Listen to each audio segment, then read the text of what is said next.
Hey, welcome back to the channel, BMF Speed Shop.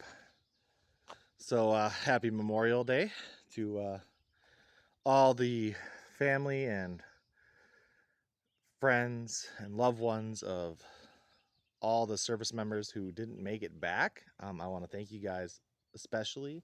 Also all the active members and former, past, and present.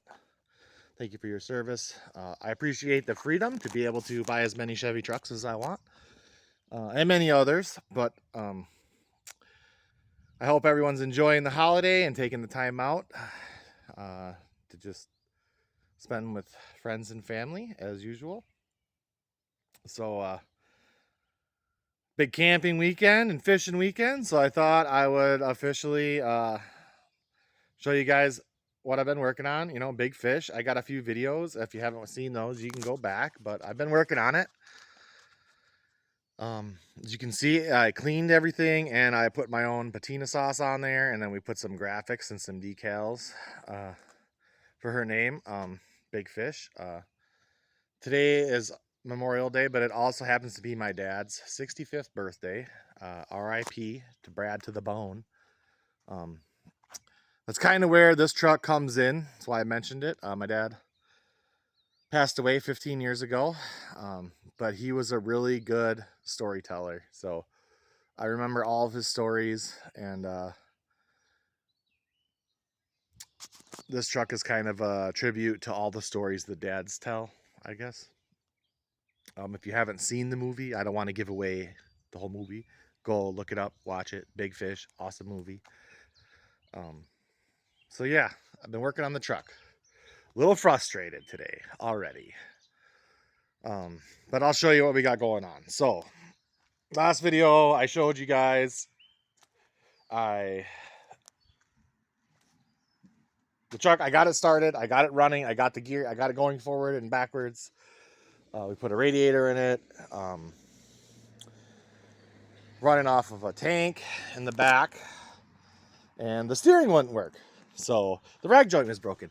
So I took the rag joint out and I kind of rebuilt it with what tools I had around, and I put it back in there, and it still does not steer at all. So I bought a new rag joint and I attempted to install that. 3 hours later, I still cannot get this shaft to go on the steering shaft. It will not fit. So that's why I rebuilt the old one. Well, now I'm going to take it out and I'm going to use this rubber piece. We're going to rebuild it a third time, I think. It still doesn't steer, but I think I'm beginning to believe that it's not the rag joint that was the issue, that there's other issues. Specifically, number one, the spring looks like it's going in the wrong direction on both sides. They look completely sagged and roached out. And there's definitely some wear on the pitman arm. But I'm thinking that it's because of the combination of the sagged out springs and the body lift, the 3-inch body lift that's on here, and the alignment of the steering column. All of it's all like out of whack, so it doesn't want to do the steering thing. It will steer if I jack it up and take all the load off the front. It'll steer, but it won't bind. But let's see if this piece of crap will start now.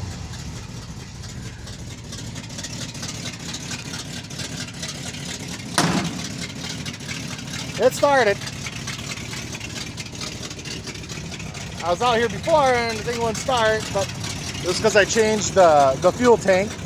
So, you know, since it's a fishing truck now, I had to have the fishing tank. And then I applied some real nice decals on there. The Big Fish decals.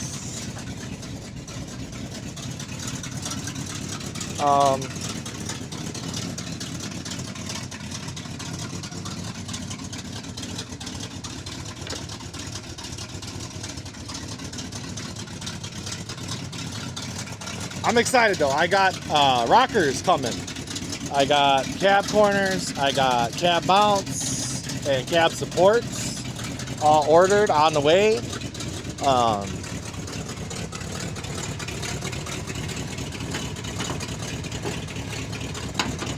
I reached out to my buddy who did the glass in the Monte Carlo, and we're waiting to hear back for how much the glass is going to cost. I just fired it up. I haven't touched this truck in a month, or a couple weeks at least. A week about.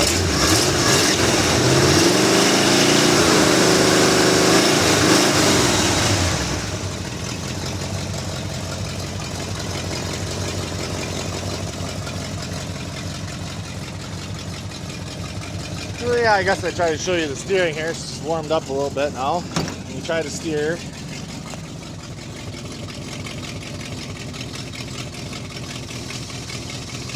Yeah, it gets to like there, and they don't want to do the steering thing no more.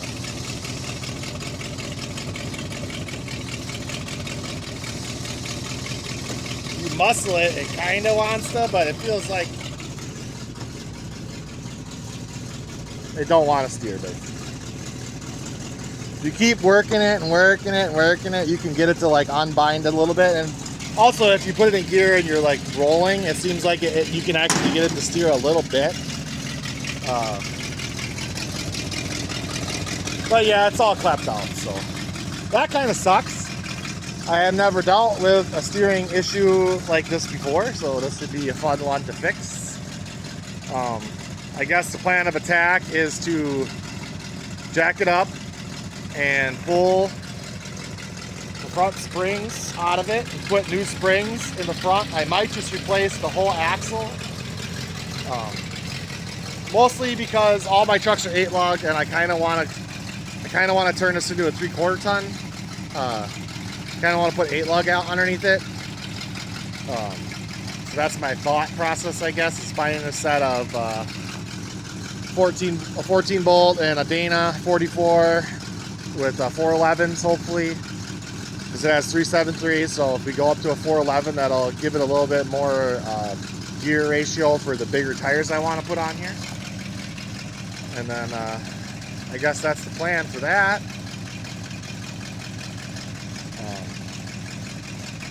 But I mean, the thing runs good. I mean, that's a plus, right? I can't believe how good it runs, actually.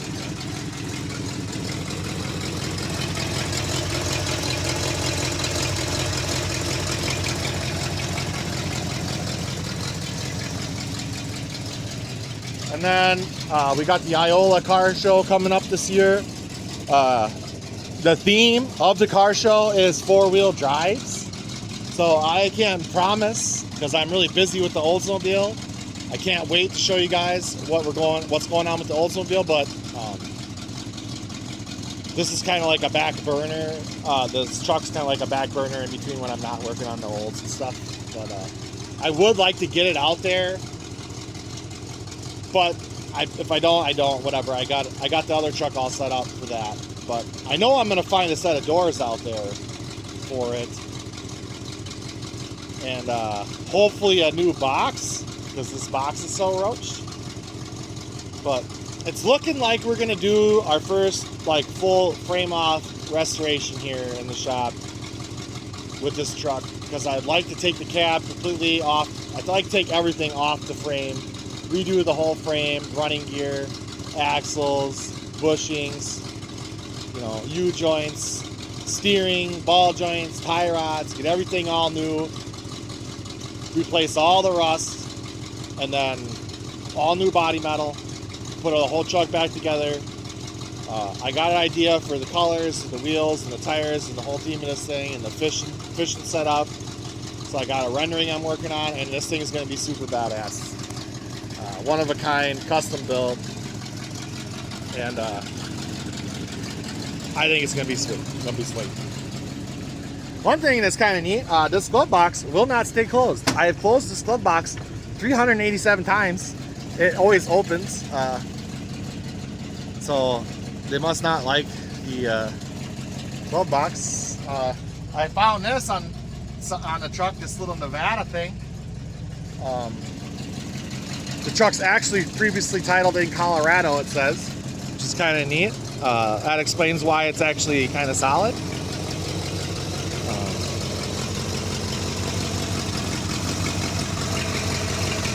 You warming up yet?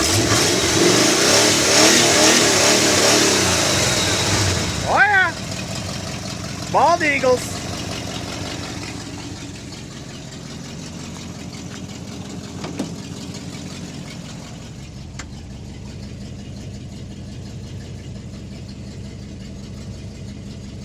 Yeah, at idle, great oil pressure.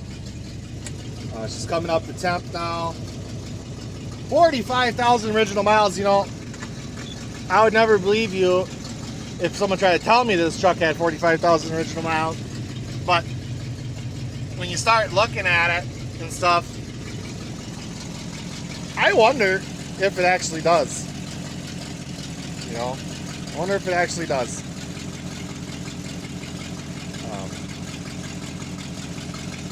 But yeah, I thought I'd give you guys a tour, updates.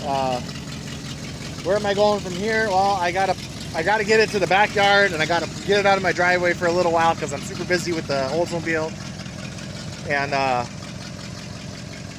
order some parts for it and start gathering parts for it. And then I'm thinking 4th of July, I'll be able to jump back on this baby and start cranking. And same with this one. We're going to get cranking on this one too. So stay tuned. Hit the subscribe button. Follow along on the Big Fish build tribute to my old man. Like I said, happy birthday, Dad. Thanks for watching. I'm sure he's watching. So, but yeah, what an awesome truck. I'm so happy that I got to rescue this thing. And it really looks good with the patina sauce on there. I have to say, this gives me a little bit more motivation to want to work on it more. So stay tuned. If you think I should keep it a half ton, I don't know, comment that. Tell me if you got one of these trucks, or you know where I can find aftermarket axle setups, or what kind of aftermarket stuff there is for lifts and springs. All that stuff. I might take the body lift off because I always hated body lifts. I'm more of a spring lift guy, and I feel like that is what's contributing to the steering binding mostly. I don't know if I showed you that since we already rambled this fucking long. But yeah, the steering column, U-joint, well, it comes out of the dash, it kind of goes that way, and then it's because of the lift, it angles real hard, and I think that could be part of what's causing it to bind right there. That could be the whole problem, just that 3-inch body lift. But I'm gonna turn it off. It's got a pretty good puddle of transmission fluid underneath there. I gotta fix that fitting. You like that rust hole? Like, how does the rust hole get right there? I don't know. But yeah, it's just gonna need new doors. I already assessed that when I looked at it. They are the original doors from '71.